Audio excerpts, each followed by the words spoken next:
Good afternoon and welcome to BizTech's ASEAN Midday Market Watch. Our guest today is Vishnu Varathan, Head of Economics and Strategy at Mizuho Bank in Singapore. Now, Vishnu, as always, great to have you on the show on Monday afternoons. My pleasure, Brian. No better way to spend my Monday afternoon. At lunchtime especially. Thank you very much. Now, Vishnu, before we get your insights, let's take a look at some crypto markets as well as regional markets before getting your sagely advice.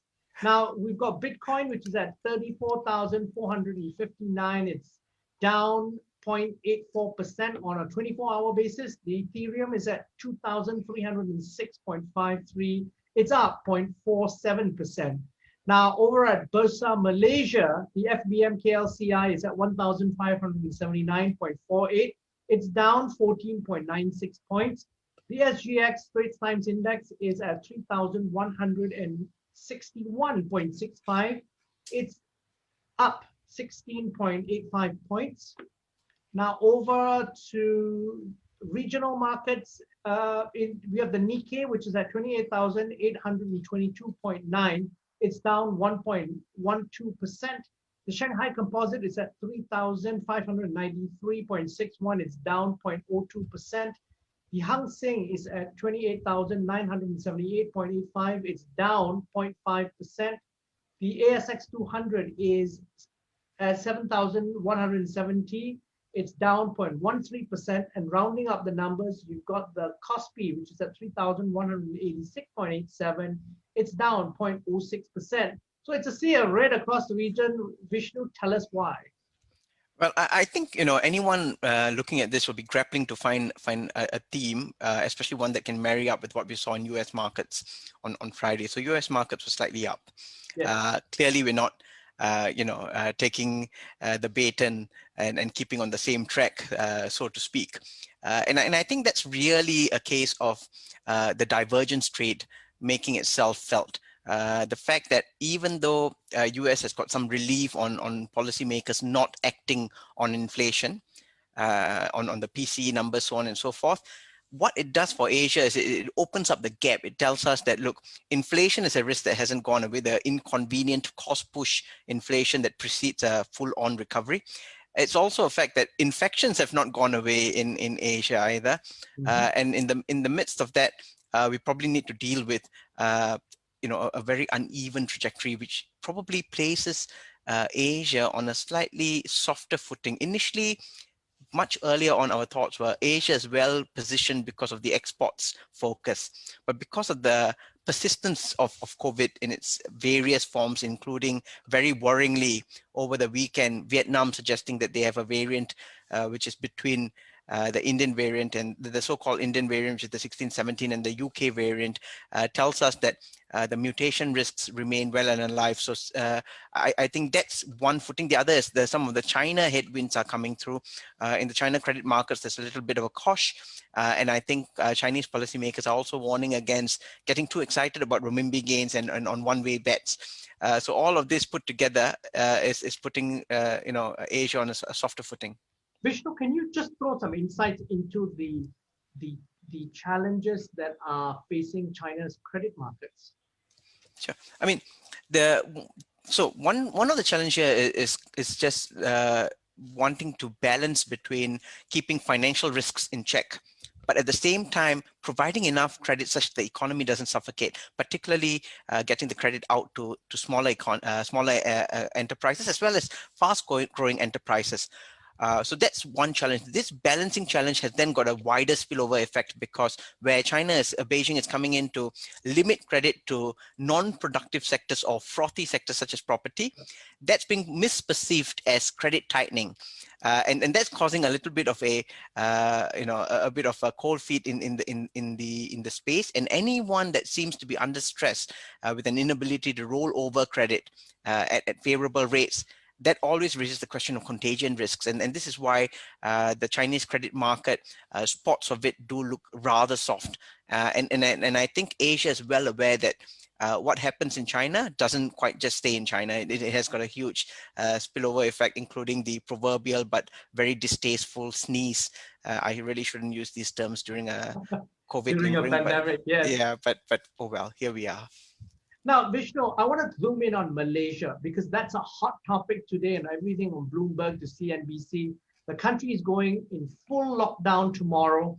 Barclays Bank Singapore has lowered Malaysia's 2021 growth forecast from 6.5% to 5.5%.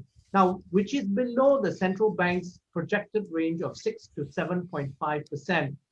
What's your view on Malaysia and what are the risks to watch out for? So the first thing I want to start off saying is that I want to be fair to the BNM and not put them in a bad light. It's not that they're behind the curve. In fact, I think the BNM has acknowledged two-way risks. The finance minister came out to say that the MCO 3.0 is probably going to result in 1 percentage point being knocked off current views on growth. The revisions you see on the street are not inconsistent with what has been said by the MOF. And in fact, my view is let's not jump the gun on this. It can go either way. To be very clear, the growth revisions may be in excess of that or maybe slightly below that. Either way, that's not the big worry here. One school of thought, and I know at this juncture, just before we go into a stricter lockdown, it's not going to sound great coming from me. It's not music to anyone's ears, but sometimes the bitter medicine up front could have some benefits later on. And here's the deal. Water under the bridge is water under the bridge. Yeah. At this point, doing the right thing means actually Malaysia is well positioned because if you look around ASEAN, people are having first order problems of having enough vaccines procured. Malaysia does not have that problem. So that's a very good start.